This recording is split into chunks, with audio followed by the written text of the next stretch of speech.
கலையின் பண்பும் பயனும் இணைந்து அமைகிற போதுதான் கலையின் நோக்கம் வெற்றி பெறும். அதாவது கலையின் பண்பும் பயனும் இணைந்து அமைகிற போதுதான் கலையின் நோக்கம் என்பது முழுமை பெறும். கலைகளில் பல வகைகள், அதாவது கட்டிடக்கலை, சிற்பக்கலை, ஓவியக்கலை, இவற்றின் செயல்பாடு என்பது மிகவும் கடினமான ஒன்று.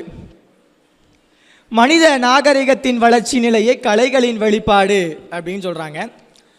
அடுத்ததாக கலை நோக்கவியலில் ஒரு முக்கியமான சான்றுகள் முதல் நம்ம பார்த்தோம் அப்படின்னா சிற்பக்கலை உங்கள் எல்லாருக்குமே தெரிஞ்சிருக்கும். இன்றைக்கி ஒரு சிற்பத்தை செதுக்கிறது அப்படிங்கிறது ஒரு சாதாரண விஷயமே கிடையாது. ஆனால் அந்த காலத்தில் இன்னும் சொல்ல போனால் ஒரு சிற்பத்தை பார்த்தாலே அவ்வளோ ஒரு பிரமிப்பாக அழகாக எப்படி செதுக்கியிருப்பாங்க. இன்றைக்குரிய மக்களுக்கு நிறைய அறிவு இருக்குது, நிறைய டெக்னாலஜி இருக்குது, ஈஸியாக ஒரு சிற்பத்தை செதுக்கணும் அப்படின்னா நிறைய மிஷின்ஸ் கொண்டு வந்துட்டாங்க, எல்லாமே செஞ்சு ஆனால் செதுக்கிடலாம். ஆனால் அன்னைக்கு அப்படி கிடையாது. எப்படி இவ்வளோ ஒரு காலகட்டத்தில் எவ்வளோ அழகாக சிற்பத்தை செதுக்குனாங்க, அதுதான் கலை. நம்ம அந்த கலையை பார்க்கணும் அப்படின்னா மதுரை மீனாட்சி அம்மன் திருக்கோயில் எத்தனை பேர் போயிருக்கீங்க? மதுரை மீனாட்சி அம்மன் திருக்கோயிலில் ஒரு வரிசையாக ஒரு சிற்பக்கலை இருக்கும். அதில் எத்தனை பேர் பார்த்துருக்கீங்கன்னு தெரியாது. அதில் மீனாட்சி திருக்கல்யாணம் நடந்து முடிஞ்சிடும். யார் வர்றதுக்கு முன்னாடி? மீனாட்சியோட அண்ணன் அழகர் வர்றதுக்கு முன்னாடி மீனாட்சியோட திருக்கல்யாணம் முடிஞ்சிடும். அதனால் என்ன செய்வா? மீனாட்சி தாரவாத்து கொடுக்கும்போது அழுவா, தான் அண்ணன் வராமல் நம்ம கல்யாணம் முடிக்கோமே அப்படின்னு.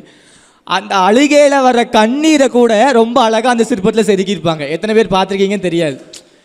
என்ன செய்வா?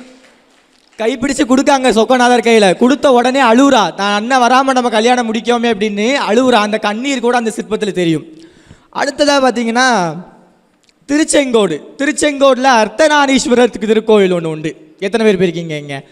சரி, அர்த்தநாரீஸ்வரர் திருக்கோயிலில் என்ன அப்படின்னா கணவன் மனைவி இருவருக்குள்ள சண்டை வர்றது அப்படிங்கிறது சாதாரண ஒரு விஷயந்தான். அதே மாதிரி யாருக்கு சண்டை வருது? சிவபெருமானுக்கும் பார்வதிக்கும் சண்டை வருது. வந்த உடனே என்ன செய்கிறா? பார்வதி கோவிச்சுட்டு இப்படி திரும்பி நிற்கா.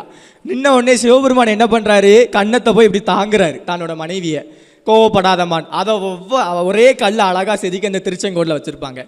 இப்படி சிற்பம் ரொம்ப அழகாக அந்த காலத்திலே செதுக்கிக்காங்க. அடுத்ததாக ஓவியக்கலை.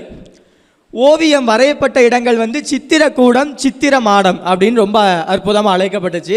அதுக்கு ஒரு எடுத்துக்காட்டு நம்ம பார்க்கணும் அப்படின்னா சிலப்பதிகாரத்தில் பாண்டிய நெடுஞ்செழியனின் மனைவி யாரு? கோப்பெருந்தேவிக்கு ஒரு கனவு வருது. என்ன கனவு வருது? தன்னுடைய கணவனின் பாண்டிய நெடுஞ்செழியனோட வெண்குடை கீழே விழுது, செங்கோல் சரிந்து விழுந்தோடனே என்ன செய்யறான் நினைக்கா? கணவனுடைய உயிர் பறிபோகுதா, ஆட்சி பறிபோகுதான்னு தெரில. உடனே அப்படி அந்த கட்டில் அப்படி முழிச்சு பார்க்க அவள் மேலே நிறைய ஓவியங்கள் உண்டான். அந்த ஓவியத்தில் என்ன ஓவியம் தெரியுது பார்த்துக்கோங்க. சந்திரனும் ரோகிணியும் சேர்ந்து இருக்கும். அதாவது நிலாவோட ரோகிணி நட்சத்திரம் என்றைக்குமே பிரியாது. அதை ரொம்ப அழகாக மேலே வரைஞ்சி வச்சுருக்காங்க. அதை பார்த்து இவ சொல்கிறா, நம்மளும் இதே மாதிரி இருக்க முடியாமல், அந்த கனவை கண்டுட்டு இவன் நினைக்கா நம்மளும் சந்திரனும் ரோகிணி மாதிரி இருக்க முடியாதோ. இதில் ரொம்ப அழகாக ஓவியம் அதில் வரைஞ்சிருப்பாங்க.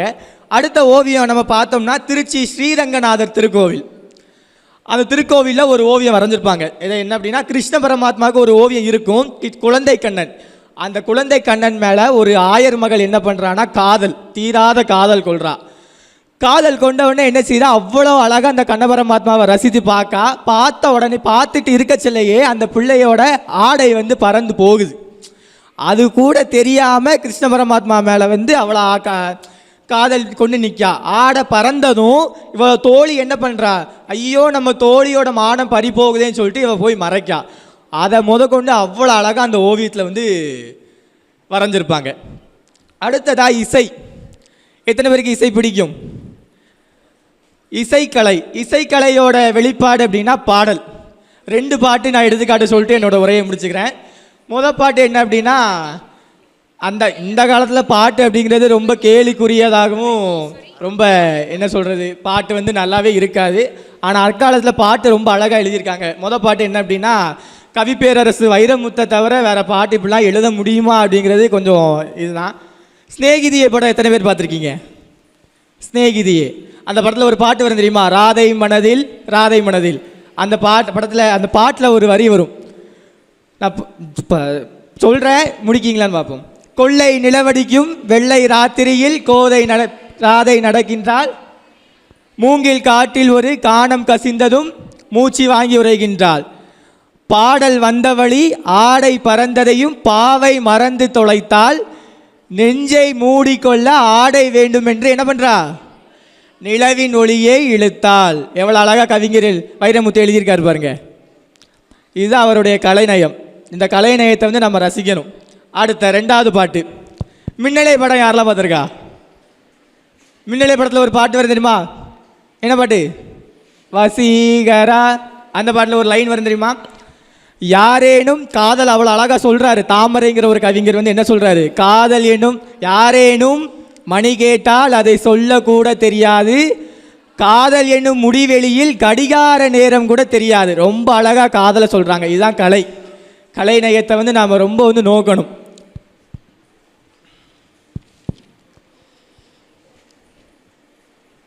அதேபோது உயர்ந்த நோக்கங்களையும் கைவிடாமல் அமைந்து இருக்க வேண்டும். கலை வாழ்க்கைக்காகவே சொல்லுவது.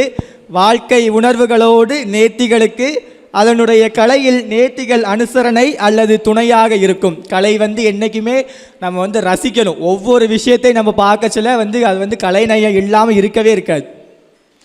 நிறைய கோயில் போய் பாருங்கள், நிறைய சிற்பங்கள் பாருங்கள், நிறைய பாடல் கவிதை எல்லாத்துலேயும் கலை. கலை இல்லாமல் உலகமே கிடையாது. நம்ம வந்து ரொம்ப அழகாக எவ்வளவுக்கு எவ்வளோ ரசிக்கிறோமோ அதுதான் கலை.